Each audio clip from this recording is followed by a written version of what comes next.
আমার দুষ্টু মিষ্টি ভালোবাসার বন্ধুরা কেমন আছো সবাই? আশা করি অনেক অনেক ভালো আছো। আমি তোমাদের নীলু আপু চলে এসেছি নতুন গল্প নিয়ে। আজকের গল্পটি শুনলে তোমাদের দাঁড়িয়ে যাবে, তাই গল্পটি শোনার আগে অবশ্যই হেডফোন ব্যবহার করো। আজকের গল্পের মূল নায়িকা হলো আমার মা হেনা। আমি কখনই ভাবিনি যে আমি আমার মা হেনাকে আমার নিজের স্ত্রী হিসেবে পাব। যেদিন মা আমায় অনুভব করল যে আমি বাড়ির কর্তা। আমার নাম রাজু। কয়েক মাস আগে আমার বাবা মারা গেছেন, কিন্তু আমার আর মায়ের জন্য সবকিছুই রেখে গিয়েছিলেন। আমাদের জন্য একটি বাড়ি এবং ব্যাংকে বেশ ভালোমতো টাকা পয়সা রেখে গিয়েছিলেন। আমি একটি রাজ্য সরকারের কর্মচারী আর আমার মাইনে বেশ ভালো ছিল। ঘরের কাজ করতে আমার একদমই ভালো লাগতো না, আর আমার জীবন অফিস আর পাড়ায় আড্ডা মেরেই কেটে যেত। আমি কখনই বাড়ি নিয়ে মাথা ঘামাই না। আমার বাবা বাড়ির বাইরের কাজকর্ম দেখত আর মা বাড়ির ভিতরের দায়িত্ব নিত। তাই আমি কোনো চাপ ছাড়াই জীবন যাপন করছিলাম। কিন্তু যেদিন আমার বাবা আমাদের ছেড়ে চলে গেলেন, তখন আমি বুঝতে করি যে মাকে সমস্ত কাজ করতে হয়।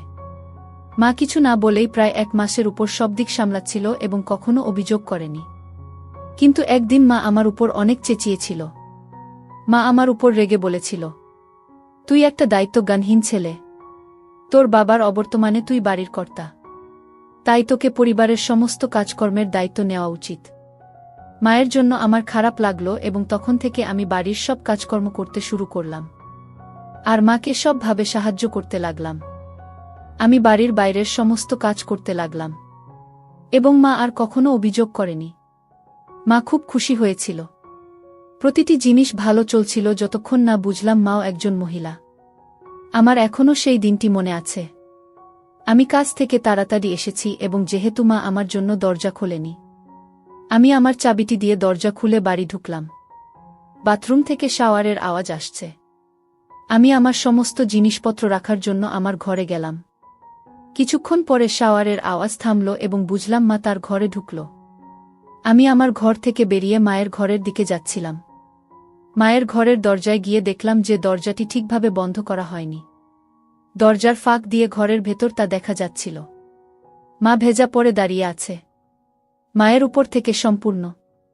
মায়ের বেশ বড় বড় দুটো পরিষ্কার দেখা যাচ্ছে, সেই জন্য মায়ের নরম গোলাকার গুলো খুব সুন্দর লাগছে। মায়ের গুলো বাদামি রঙের। সদ্য স্নান করার জন্য মায়ের মাথার চুল ভিজে ছিল আর সারা গায়ে জলের ফোঁটা লেগেছিল। মাকে দেখতে খুব সুন্দর লাগছে। মায়ের নজরে আসার আগে আমি একটু জোরে মা বলে ডেকে নিলাম। মা সঙ্গে সঙ্গে নিজের তোয়ালেটা নিজের চাপা দিয়ে দরজা খুলে জিজ্ঞেস করল, রাজু, কখন এলি তুই? আমি তো বুঝতেই পারিনি। আমি বললাম, এই কিছুক্ষণ আগে এসেছি। সব বাজার রান্না ঘরে রেখে দিয়েছি। তারপর আমি আর মা কিছুক্ষণ স্বাভাবিক কথাবার্তা বললাম। আমার মায়ের সেই দৃশ্যের পরে আমি আর নিজেকে ধরে রাখতে পারলাম না। এরপর থেকে আমি মাঝে মাঝেই মাকে অর্ধ এবং পড়া অবস্থায় দেখতাম। মায়ের প্রতি দিন দিন আমার আকর্ষণ বাড়তে থাকে এবং আমি সব সময় মায়ের অর্ধ দেখার সুযোগ খুঁজতে শুরু করি। এমনকি আমি মায়ের সম্পর্কে চিন্তাভাবনা করা ও শুরু করেছি। মাঝে মাঝে মাকে চিন্তা করে শুরু করি। এই মুহূর্তে আমি বুঝতে পারি যে বাবা আমাকে বাড়ি এবং নগদ ছাড়া অন্য আরেকটা জিনিস রেখে গেছেন। সেটা হলো আমার মা এবং তার সুন্দর সমস্ত উত্তরাধিকার এর সেরা সম্পত্তি। এক রাতে আমরা টিভিতে একটি হিন্দি সিনেমা দেখছিলাম। এটি বিবাহবহির্ভূত সম্পর্কের স্বল্প বাজেটের সিনেমা ছিল। সিনেমাটায় অনেক দৃশ্য ছিল, যদিও পুরো দৃশ্য ছিল না, কিন্তু নায়িকার ডিপ কাট, নায়কের নায়িকাকে দৃশ্য বা নায়িকার দৃশ্যগুলো খুব ছিল। সিনেমাটা দেখতে দেখতে আমরা দুজনেই খুব হলাম। আমি দেখতে পাচ্ছিলাম যে মা খুব হয়ে ভারী শ্বাস নিচ্ছে। সিনেমার পরে আমরা সিনেমাটা সম্পর্কে কিছুটা আলোচনা করলাম এবং তারপরে আমরা আমাদের ঘরে চলে গেলাম। আমি এতটাই ছিলাম যে ঘরে এসে আমার কিন্তু তারপরেও ঘুমোতে পারলাম না। সিনেমা এবং আমার মাকে নিয়ে ভাবতে ভাবতে হতে লাগলাম। আমি দেখলাম যে আমাকে কিছু করতে হবে। আমি চিন্তা করলাম, যেহেতু আমি বাড়ির কর্তা, তাই বাড়ির মহিলাকে আমার কর্ত্রী বানাতে হবে। আমি আমার বাড়ির মহিলাকে সন্তুষ্ট করব এবং সে আমাকে সন্তুষ্ট করবে। আমি এটাও জানতাম যে মহিলাটি আমার মা এবং সে আমাকে তার অংশীদার হিসাবে গ্রহণ করবে না। আমি সেটা মাকে বোঝালেও সে সেটাতে রাজি হবে না, তাই সবচেয়ে ভালো জিনিস হবে প্রথমবার মাকে জোর করা। একবার যদি মাকে জোরে করে আনতে পারি তাহলে সে পরে আমাকে তার প্রেমিক হতে দেবে। এইসব ভাবতে ভাবতেই আমার আবার শক্ত হয়ে গেল। আমি আস্তে আস্তে আমার ঘর থেকে বের হয়ে মায়ের ঘরে চলে গেলাম। দরজা বন্ধ থাকলেও লক করা ছিল না। আমি দরজা খুলে মায়ের ঘরে ঢুকলাম। মায়ের ঘরে নাইট ল্যাম্প জ্বালা ছিল। মা দেওয়ালের দিকে মুখ করে শুয়ে আছে। আমি এগিয়ে দেখলাম যে মায়ের সরে গেছে আর মধ্যে দিয়ে মায়ের দুটো জেন বেরিয়ে আসছে। মায়ের খুব সুন্দর এবং ধীরে ধীরে মায়ের নিঃশ্বাসের তালে তালে সেটা কাঁপছে। আমার বাবা মারা যাওয়ার পরে থেকে মা একা একা শুতো। আমি স্থির করলাম যে যদি কখনো মায়ের সাথে আমি তবে সেটা আমার বিছানায় করব। কারণ ওই বিছানাতেই বাবা বেঁচে থাকার সময় মা বাবা, কারণ আমি চাইছিলাম মাকে আমার কর্ত্রী বানিয়ে একই বিছানায়। এরপর আমি মায়ের হাতটি ধরে বিছানা থেকে টেনে নামিয়ে তাড়াতাড়ি আমার ঘরে নিয়ে এলাম। মা ঘুমের ঘরে কিছু বোঝার আগেই আমার ঘরে এনে দরজাটা লক করে দিলাম। মা থতমতভাবে আমার দিকে জিজ্ঞেস করল, কি করছিস? আমি কিছু না বলে মায়ের টানতে লাগলাম। মা দু হাতে করে ধরে আছে যাতে আমি সেটা খুলতে না পারি। কিন্তু আমি তখন পাগলে হয়ে আরও জোরে টানতে লাগলাম আর মায়ের সব চেষ্টা ব্যর্থ হয়ে গেল। মায়ের থেকে পুরোটা টেনে নিলাম। মা এবার বুঝতে পারছিল যে কি হতে চলেছে। মা শুধু পরে আমার সামনে দাঁড়িয়ে আছে। মাকে ওই অবস্থায় দেখে আমার ফেটে বেরোতে চাইছিল। এরপর মাকে কাছে টেনে তার চেষ্টা করতেই মা আমাকে ধাক্কা দিতে শুরু করল। মা নিজের মুখটা সরিয়ে নেওয়ার চেষ্টা করছিল, কিন্তু আমি দুহাতে মাকে ধরে নিজের বসিয়ে দিলাম। তারপর মায়ের দুটো ভালো করে নিজেরটা মায়ের ভেতরে দিয়ে মাকে খুব ভালো করে মায়ের বাধা দেওয়ার শক্তি যেন কমে গেল। মা চুপচাপ দাঁড়িয়ে রইল। কিছুক্ষণ পরে যখন মাকে ছেড়ে দিলাম, তখন মা তাড়াতাড়ি ঘরে থেকে বেরোবার জন্য দরজার দিকে যেতে লাগল। আমি দৌড়ে মায়ের দিকে গেলাম এবং এক হাত দিয়ে মায়ের ধরে আবার বিছানার কাছে নিয়ে এলাম। মা অবশেষে জিজ্ঞেস করল, কেন তুই আমার সাথে এরকম করছিস? আমি বললাম, কারণ তুমি আমায় বলেছিলে যে আমি বাড়ির কর্তা, তাই আমি তোমায় আমার কর্ত্রী বানাতে চাই। মা বলল, কিন্তু আমি তোর মা, মায়ের সাথে এসব কেউ করে না। এই বলে কাঁদতে শুরু করল। তুমি মায়ের সাথে সাথে একজন মহিলাও, তাই না? এই বলে মায়ের জবাবের অপেক্ষা না আবার বললাম, মা তুমি আমায় আর বাধা দিও না। বিছানায় শুয়ে পড়ে আমার জন্য প্রস্তুত হও। আমি মায়ের দিলাম। আর তারপর নিজের লম্বা শক্তটা বেরিয়ে এলো। মা আমার দিকে তাকিয়ে দেখে নিজের মুখটা ঘৃণায় সরিয়ে নিল। এরপর মাকে বিছানায় শুইয়ে দিলাম আর মা আমায় দু হাত দিয়ে বাধা দিতে থাকল। আমি মায়ের দু হাতের কবজি আমার এক হাত দিয়ে ধরে মায়ের মাথার উপরে রাখলাম। কাঁদতে কাঁদতে মা বিছানায় চিৎকার করে বলল, তুই কি চাস আমার থেকে? আমি কিছুই বললাম না। কিছুক্ষণ পরে মা উঠতে চেষ্টা করল।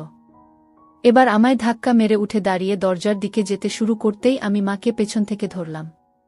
তারপর এক হাতে আরেক হাত দিয়ে দড়িটা টান দিতেই মায়েরটা ঝপ করে মেঝেতে পড়ে গেল। মা সঙ্গে সঙ্গে নিজের হাত দিয়ে নিজের উপরে ঢাকা দিল। এরপর আমি মাকে আমার দিকে ঘোরাতেই মা আরও বেশি করে কাঁদতে শুরু করল আর নিজের ঢাকার চেষ্টা করল। আমি দাঁড়িয়ে দাঁড়িয়ে মায়ের দেখছিলাম। মা কাঁদতে কাঁদতে বলল, এরকম করিস না, আমি তোর মা হই। আমি মায়ের মুখের দিকে তাকিয়ে বললাম, এবার থেকে তুমি আমার জীবন সঙ্গিনী ও হবে। এই বলে মায়েরটা খুলে দিলাম। মা তখন এক হাতে নিজের আর অন্য হাতে নিজেরটা ঢেকে মাথা নিচু করে দাঁড়িয়ে থাকল। মাকে অসম্ভব সুন্দরী লাগছিল।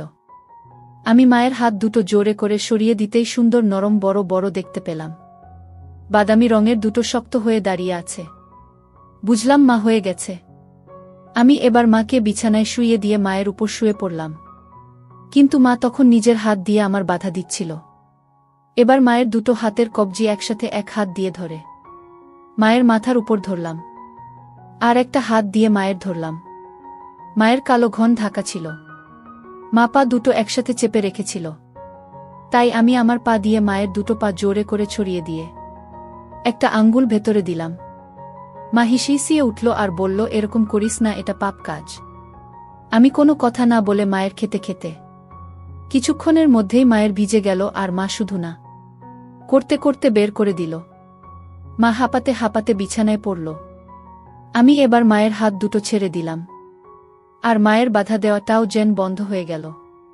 এবার আমি মায়ের উপভোগ করতে শুরু করলাম। কিছুক্ষণের মধ্যে ঘুমিয়ে গেলাম। পরের দিন সকালে যখন উঠলাম, মাকে বিছানায় দেখলাম না। আমি তখনও আমার বিছানা ছিলাম। আমার এখনও মেঝেতে রয়েছে, তবে আমার মায়ের চিহ্ন নেই। এক মুহূর্তের জন্য আমি ভাবলাম যে আমি কি স্বপ্ন দেখছিলাম, কিন্তু তারপর যখন বিছানায় দেখলাম যে দাগ, তখন বুঝতে পারি যে এটি স্বপ্ন নয়। আমি সত্যি করেই মাকে রাতে আমি তখন খুব অপরাধবোধ অনুভব করলাম। আমার ঘরের বাইরে হাঁটার মতো সাহস আমি পেলাম না। আমি যতক্ষণ পারলাম ঘরের মধ্যেই থাকলাম। এটা ভালো যে সেদিনটা রবিবার ছিল। কয়েক ঘন্টা পরে আমার মা দুপুরের দিকে আমার ঘরে এসে আমায় ডেকে বলল, অনেক বেলা হয়ে গেছে, তাড়াতাড়ি ঘুম থেকে উঠে পড়। মায়ের ডাক শোনার পরে আমার মধ্যে কিছুটা আত্মবিশ্বাস ফিরে এলো। আমি তাড়াতাড়ি বাথরুমের কাজ করে আবার নিজের ঘরে চলে এলাম। আমি আমার মাকে আরও বেশি সময় এড়াতে চেষ্টা করেছি যতক্ষণ না সে আমাকে আমার লাঞ্চ খেতে ডেকেছিল। সেই দিনটি আমাদের দুজনের জন্য এক ভয়াবহ দিন ছিল। আমরা কখনই কোনো কথা বলিনি। এইভাবে আরও কয়েক দিন পার হলো, যেখানে আমি আর মা দুজনকে এড়িয়ে চলতে লাগলাম। যেহেতু আমি চাকরি করি তাই অনেকটা সময় আমি বাড়ির বাইরে থাকতাম। না হলে এরকম পরিস্থিতিতে আমি হয়তো পাগল হয়ে যেতাম। এই সময়ে মা ও আমাদের প্রতিবেশী এবং নিকটাত্মীয়দের সাথে অনেক সময় দিত। সম্ভবত আমার থেকে দূরে থাকার জন্যই মা এটা করত বলে আমার ধারণা। প্রায় 1 মাস শেষ হবার পরে আমি ঠিক করলাম এইভাবে চলতে পারে না এবং আমাকে কিছু একটা করতে হবে। বৃহস্পতিবার আমাদের রাতের খাবারের পরে আমি মাকে বললাম, মা, আমি খুব দুঃখিত এবং আমি কখনোই তোমাকে আঘাত করার জন্য এটা করিনি। আমি সত্যি তোমায় খুব ভালোবাসি। মা আমার দিকে তাকিয়ে তারপর কান্নায় ফেটে পড়ল। আমার খুব খারাপ লাগছিল। স্বাভাবিক অবস্থায় ফিরে আসতে আরও 2 দিন লেগেছিল। আমাদের ছেলের সংস্কারের স্বাভাবিকতা কখনই ফিরে আসেনি। মা সর্বদা আমার কাছ থেকে দূরে থাকার চেষ্টা করেছিল এবং যখন পরিবর্তন করত অথবা ঘুমাতে যেত সবসময় নিজের ঘরের দরজা লক করত। প্রায় 3 মাস আমরা আমাদের জীবনকে এভাবেই কাটালাম। কিছুদিন পরে জিনিসগুলি স্বাভাবিক হওয়ার পরে আরও 2 সপ্তাহ পরে আমার মা তার বন্ধুদের সাথে একটি সিনেমাতে যায়। আমি জানতাম যে মা একটি মুভিতে যাচ্ছেন, কারণ মা আমার কাছ থেকে কিছু টাকা নিয়েছিল। আমিও নিজের কাজের জন্য শহরের বাইরে একটা ট্রিপে গেলাম। 2 দিন পরে যখন আমি আমার ট্রিপ থেকে ফিরে এলাম, যখন দেখলাম যে বাড়ির পরিবেশটা অনেকটাই আলাদা হয়ে গেছে। আমার মা খুব সুন্দর একটি শাড়ি পরেছে এবং তার চুলে ফুল লাগিয়েছে। সাধারণত বিধবা মহিলারা তাদের চুলে ফুল কখনো লাগায় না। মায়ের মনও খুব ভালো মেজাজে আছে বলে মনে হচ্ছে। আমি খুশি হয়েছি, কিন্তু মাকে এইভাবে দেখে হতবাক হয়েছি। আমি ঘরে এসে মায়ের জন্য আনা মিষ্টি মায়ের হাতে দিলাম আর মা হাসি মুখে সেটা নিল। মা আমার ট্রিপের ব্যাপারে অনেক কিছু জিজ্ঞাসা করল। আমি বুঝলাম যে মা আমায় ভালোভাবে গ্রহণ করেছে। আস্তে আস্তে আমিও অনেক স্বাভাবিকভাবে মায়ের সাথে কথা বলতে লাগলাম আর মাকে খুব ভালোভাবে দেখতে লাগলাম। আমি খুশি হলাম যে মা স্বাভাবিক অবস্থায় ফিরে এসেছে। রাতের খাবারের পরে মা আমায় স্নান করে আসতে বলল। আমি অবাক হয়ে মাকে জিজ্ঞাসা করলাম, আমি এত রাতে স্নান করে কি করব? মা গম্ভীরভাবে বলল, আমি যখন বলছি তখন তুই স্নান করে আয়। আমি অনিচ্ছা সত্ত্বেও স্নান করতে গেলাম, কারণ আমি মাকে আর রাগাতে চাইছিলাম না। আমি স্নান করে ঘরে আসতে মা আমায় বলল, নতুন গেঞ্জি পরে ঘরে শুয়ে থাকতে বলল। আমি মাকে বললাম, মা, আমার এখন ঘুম আসছে না। মা আমায় বলল, আমি যা বলছি সেটা তুই কর, অত প্রশ্ন করতে হবে না। আমি মাকে রাগাতে চাইলাম না, তাই নতুন গেঞ্জি পরে ঘরে এসে বিছানায় শুয়ে থাকলাম। চোখ বোধ করে চিন্তা করতে লাগলাম মায়ের এরকম পরিবর্তনের কারণটা কি। কিছুক্ষণ পরে দরজার আওয়াজ পেয়ে দেখলাম মা হাতে একটা দুধের গ্লাস নিয়ে আমার ঘরে ঢুকল। মা একটা সুন্দর হলুদ শাড়ি পরেছিল। শাড়িটা অনেকটা নিচে করে পড়েছিল, তাই মায়ের সুন্দর দেখতে পেলাম। আমি মাকে এভাবে দেখে হতবাক হয়ে গেলাম। মা যেন ঠিক এক নববধূর মতো আমার ঘরে ঢুকল, কারণ সাধারণত নববধূ রায় হাতে দুধের গ্লাস দিয়ে এইভাবে ঘরে প্রবেশ করে। এক মুহূর্তের জন্য আমি ভাবলাম যে এটা হতে পারে না। আমি আমার চোখকে বিশ্বাস করতে পারছি না। আমি যাকে চেষ্টা করেছিলাম সে আবার আমার কাছে আসার চেষ্টা করছে কেন? মা ঘরে ঢোকার সাথে সাথে ঘরের দরজাটি বন্ধ করে আমার কাছে এসে দুধের গ্লাসটা হাতে দিল। আমি গ্লাসটা নিয়ে দুধটা খেয়ে নিলাম। গ্লাসটা টেবিলে রেখে মা আমার কাছে এসে দাঁড়িয়ে মুচকি হেসে বলল, তুমি যদি চাও তাহলে তোমার মা তোমার কর্ত্রী হতে প্রস্তুত। মায়ের কথা শুনে আমি হতবাক হয়ে গেলাম, আর সঙ্গে সঙ্গে আমারটা আরও শক্ত হয়ে গেল। আমি বিশ্বাস করতে পারছি না যে আমার নিজের মা আমাকে তাকে আমন্ত্রণ জানাচ্ছে। আমার এসব চিন্তা করতে কয়েক মিনিট সময় লেগেছে, কারণ আমি দেখতে পেলাম যে আমার মা এখনও আমার উত্তরের জন্য অপেক্ষা করছে। এই মুহূর্তে আমি কি করব বুঝতে পারছি না। আমার মাকে দেখতে ঠিক একজন সদ্য বিবাহিত কনের মতো লাগছে। মা নিজেকে আমার কর্ত্রী হিসাবে গ্রহণ করার জন্য প্রস্তাব দিচ্ছে। এবং আমার শক্ত হচ্ছে। হ্যাঁ হ্যাঁ বলার বাইরে আমি আর কিছুই ভাবতে পারলাম না। এরপর থেকে আমাদের সম্পর্ক স্বামী স্ত্রীর মতো হয়ে গেল। মা আমার ঘরে প্রতি রাতে শুতে আসত। কারো কৌতূহল হতে পারে তাই মায়ের ঘরের বিছানাটাও সাজানো থাকত। দিনের বেলায় যখন কেউ আমাদের চারপাশে থাকে তখন আমরা কেবল মা এবং ছেলে, কিন্তু রাত হলেই আমার স্বামী ও স্ত্রী হয়ে যেতাম। মা স্বামীর কাছ থেকে ফিরে আসার অপেক্ষায় স্ত্রীর মতো পোশাক পরে আমার জন্য অপেক্ষা করত। আমি যখন কাজ থেকে বাড়ি ফিরে আসি তখন আমার মা সুন্দরভাবে সেজেগুজে থাকত। মা আমার কাছে স্ত্রী এবং আমি তার স্বামী ছিলাম। মা আমায় বলল যে আমি যেভাবে তাকে বিভিন্ন পোজে, যা আমার বাবা কখনো করেননি। কয়েক মাস পরে ৪৩ বছর বয়সে আমার মা হেনা আবার হল। এবার মায়ের আমার বাচ্চা, তার নিজের ছেলের বাচ্চা। আমি খুশি, আমাদের বাচ্চা আর ৬ মাসের মধ্যে পৃথিবীতে ভূমিষ্ঠ হবে। এইভাবেই মা আর ছেলের প্রেমের সম্পর্ক আর সংসার চলতে লাগল। এখন মা আর আমি দুজনেই খুব খুশি।